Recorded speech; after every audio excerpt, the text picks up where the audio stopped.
On behalf of HDB Financial Services Limited, we thank you for taking the time and joining us today. We would also like to extend a warm welcome to all those participants joining us virtually. We welcome you to the press meet on the announcement of the company's forthcoming IPO. Before we begin, I'd like to introduce the distinguished guests who will be addressing today's gathering. From the company, we have Mr. Arjit Basu, Non-Executive Chairman and Independent Director. Mr. G. Ramesh, MD and CEO. Mr. Jay Kumar Shah, Chief Financial Officer. And representing the BRMs, we have Ms. Sonia Das Gupta, MD and CEO Investment Banking at JM Financial Limited. And Mr. G. Jacob, MD, Head of Equity Capital Markets India at Jefferies India Private Limited. Post the presentation, we welcome questions. For the press present here, we'll pass around the mic, and we'll also take some questions from those who joined us virtually. For those who joined us virtually, I will read out the questions to the guests, and then you can go ahead with the answer. A gentle reminder to kindly identify your name and media house before asking your question, please. I would now like to invite Ms. Sonia Das Gupta to initiate the proceedings. Thank you.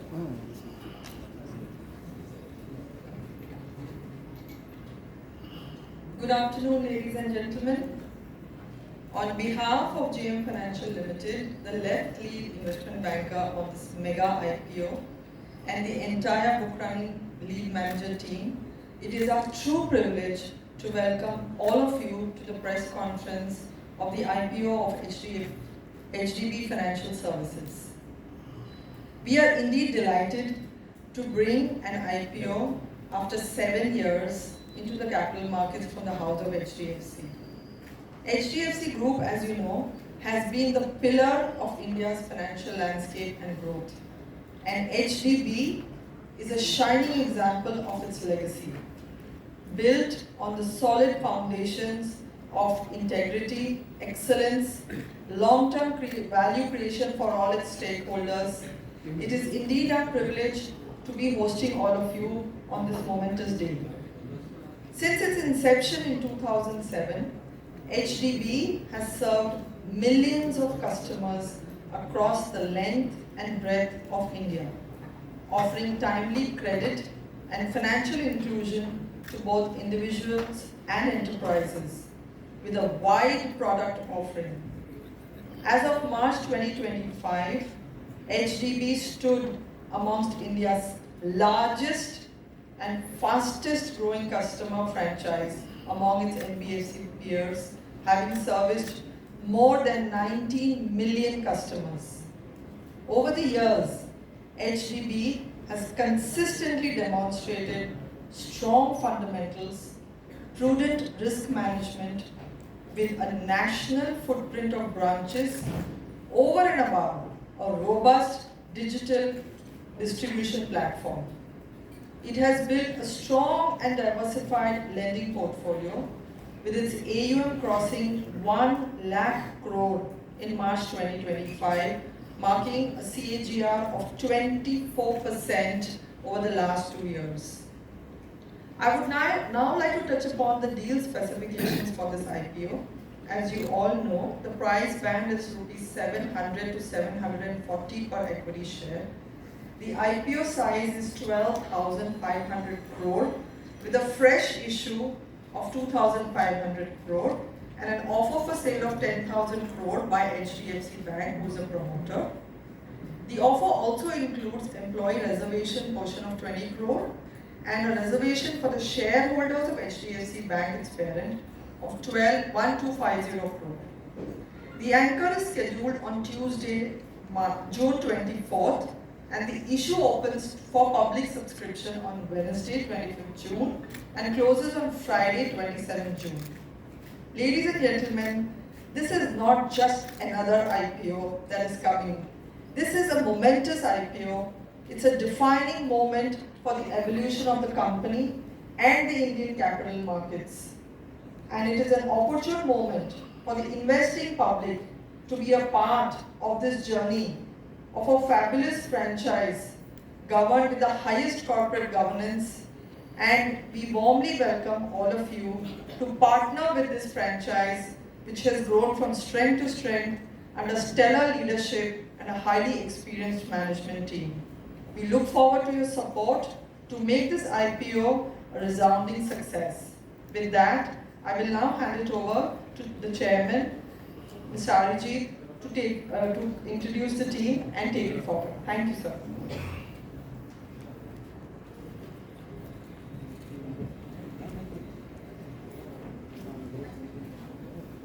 Good afternoon to everyone.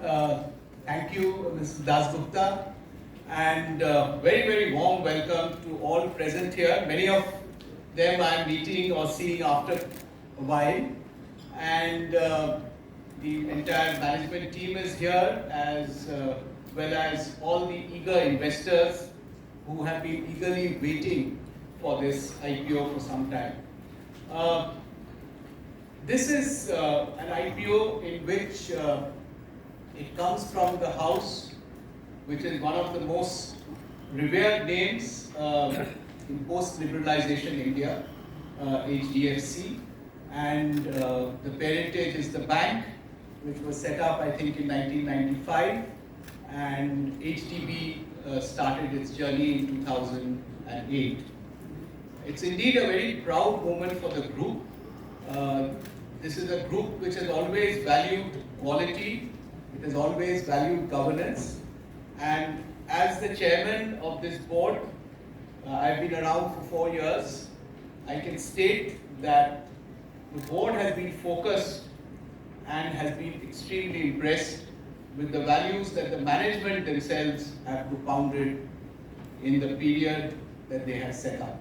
As a result, as Ms. Dasgupta was saying, we now have a quality company which embodies the best values which can serve aspiring India.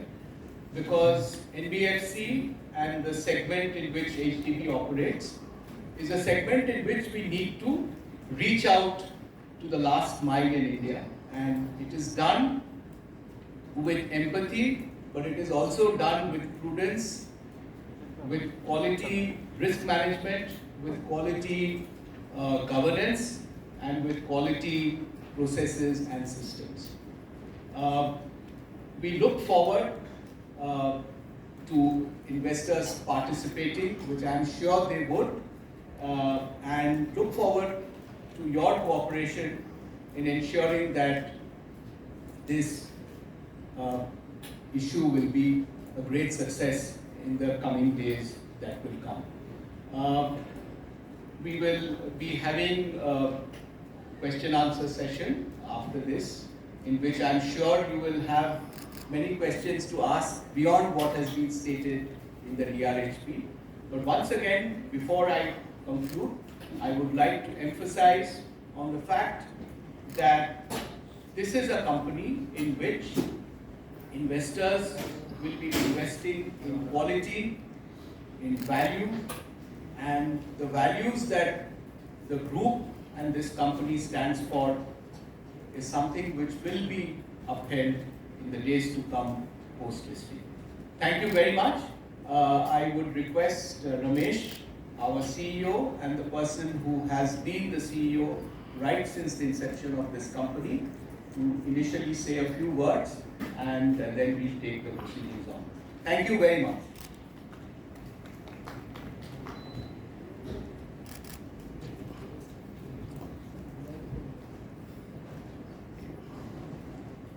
Thank you, sir, and welcome all to this press conference where we talk about our IPO. I'll be taking you through a short corporate presentation, talk to you about the company and its plans, and we'll follow it up with a Q&A.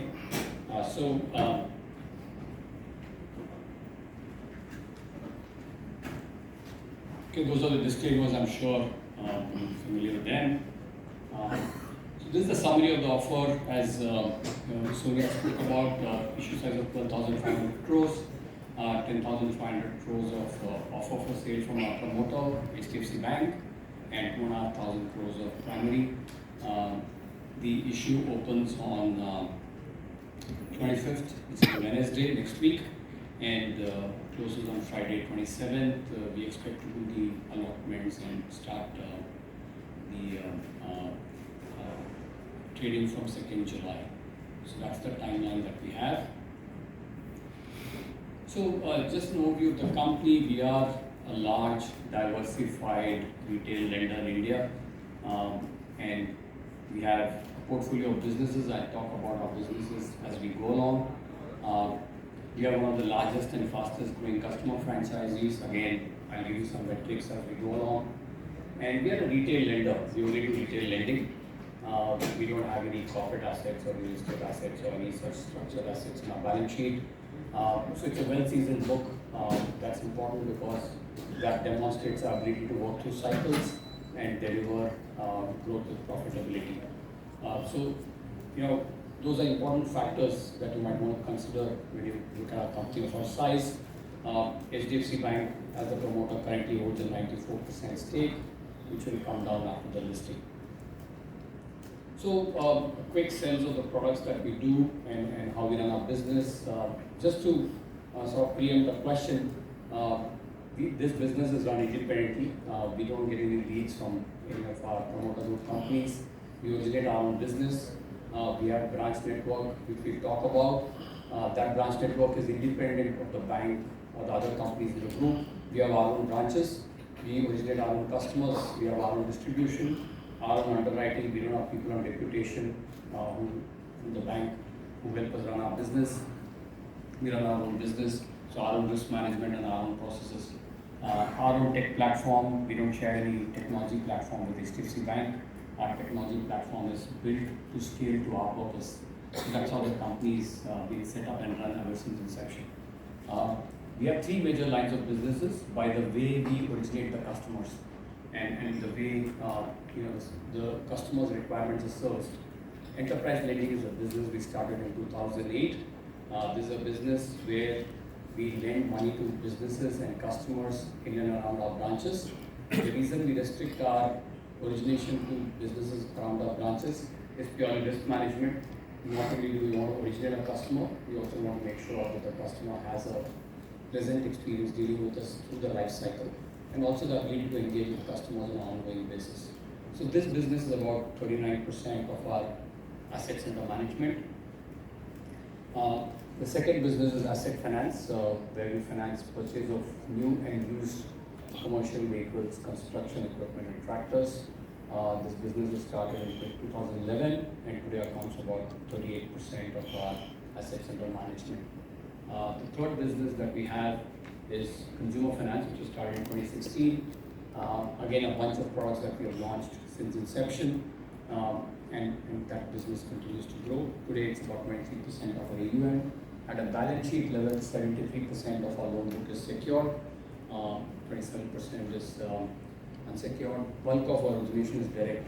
As I said, as a company, we believe that brings true value for business, ability to originate customers and continue to nurture them.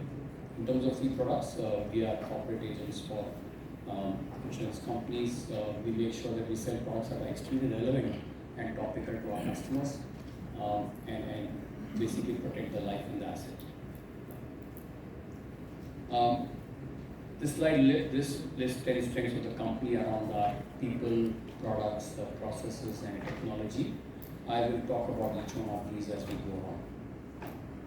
So, as I said, we are a scaled company, growing, diversified retail lender, a bunch of businesses. Our balance sheet size is about 1,069 billion as on March 31st, 2025. 19.2 million customers serviced till date. Presence in 1,700 plus branches. I said we are a granular retail finance company. There's a metric there. Our top 20 customers account for less than 0.34% of our AUM. That's the level of granularity of our loan book, truly granular loan book. So our risk management principle has been product diversification, geographical diversification, and customer diversification, which enables us to manage our business through cycles. So this is this tells you about our customer franchise growth. As I said, we are a truly retail finance company, highly granular loan book with literally no customer concentration. Our customer growth has been more than 2x, from about 9.4 million to 19 million customers in the last 3 years alone. I said we work with Aspirational India, the underbanked and underserved. This segment of customers live all over India, and that's what we specialize in servicing. So we originate our own business, and as per a CRISIL study, this segment is expected to grow in the high teens over the next few years. That's really the opportunity that we are pursuing through our products and services. About 12% of our customers are new to credit, which means they have no credit history at all. The balance 88% might have some thin file that we work with, but as I said, we have developed the competency to deliver credit at scale in a very heterogeneous market. So this is a distribution network. A couple of things that you'll notice. One is that we have good geographical presence all over the country. We don't have any geographic concentration in our portfolio, so it's a well spread out portfolio. As I said, one of our principles of our business is geographic diversification.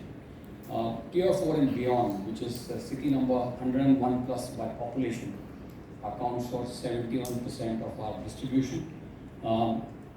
And that really tells you the scale of our distribution in terms of our presence.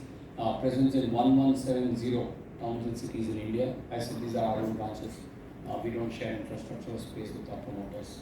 Our sales team of over 38,000. I said our bulk of our origination is direct, and you could buy a HDB product in about 140,000 plus dealer touch points. So that's the scale of our presence. If you look at even our balance across geographies, you'll notice that our presence is well aligned to the way India is in terms of the GDP growth that India shows. So one of the propositions that we have for our partners that we work with, and we work with more than almost all the major manufacturer partners in India, whether it's in our consumer finance business or our vehicle finance business, is our ability to deliver credit at pretty much uniform service standards everywhere in the country. So whether it's a small town in India or it's one of the metros, our service standards to our customers are similar. And that's been achieved through technology, which is a layer that encompasses all our businesses. So in terms of our tech, about 97% of our customers today have a digital layer in their journey when they acquire them. Given that we work with a heterogeneous market, we have built the tools and processes to be an omni-channel company. We believe that widens the funnel for us as a company. Our customers are free to choose how we want to engage with us as a company, whether it's a physical journey or a digital journey, or a journey that moves from digital to physical because the customer is not comfortable. So there are about 5 ways in which a customer can originate a journey with us. Irrespective of how the journey is originated, we make sure that the customer has the best in class service experience. We have more than 9.2 million downloads of our app as of March 31st, 2025, and that continues to grow. So, this is a skill that we believe is an important moat for us as a company. Our ability to understand India at scale and deliver credit. As I said, if you take any product category that we have, there's heterogeneity in terms of what customers want, how they want. For example, the vehicle finance business, different brands and different products get purchased for different use cases, depending on the local requirement. So if there's a branch that we have near a port city, there'll be a large market for trailers. Similarly, there'll be the larger urban areas, there'll be a requirement for small commercial vehicles to move goods around. There are flatlands in India, there are hilly areas in India, which means that the vehicles that get purchased are differentiated. What we have done over the years is build the skill to understand what the requirement of the local market is and how do we ensure that we're delivering appropriate credit at the appropriate price to the customer so that the customer gets the benefit of our learnings.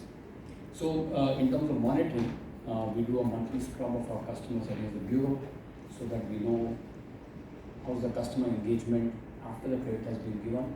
Again, an important way for us to monitor our customers and our portfolio.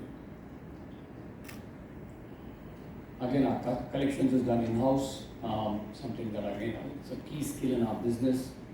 We have scorecards for all our customers to decide what's the best course of action that is appropriate if a customer misses a payment.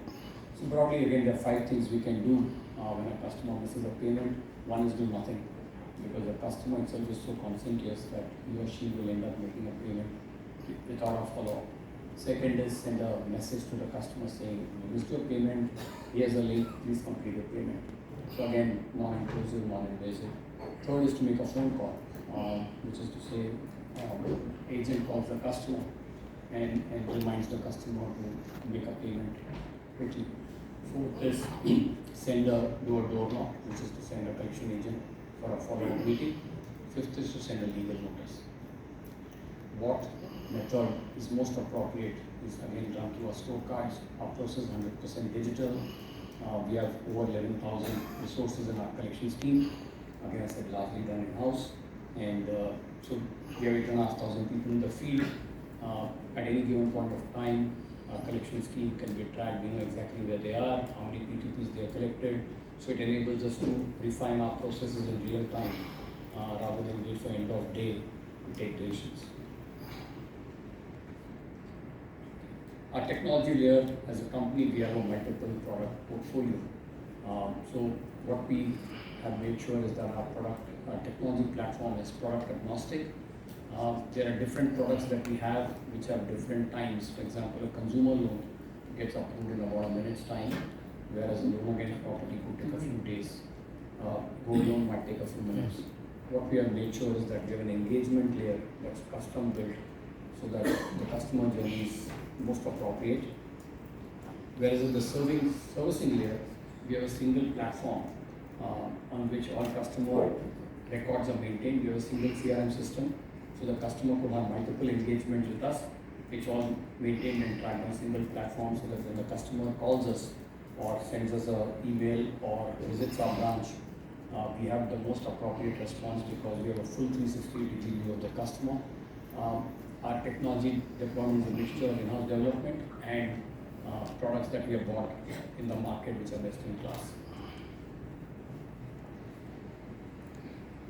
So, as a lender, one of the most important raw material we have is liabilities. We have a AAA rating both from CRISIL and CARE. If you notice the pie on the left, you notice that our largest source of borrowings is in the debt capital markets. Comes almost half of our borrowings. Commercial paper is just about 1.2% as on March 31st. Reflects our conservative approach to raising debt. We have a positive cumulative mismatch for up to 5 years on our ALM. We've been maintaining 100% LCR for the past 3 years. In terms of leverage, we are currently at 5.9, something that our lenders and our rating agencies are extremely comfortable with.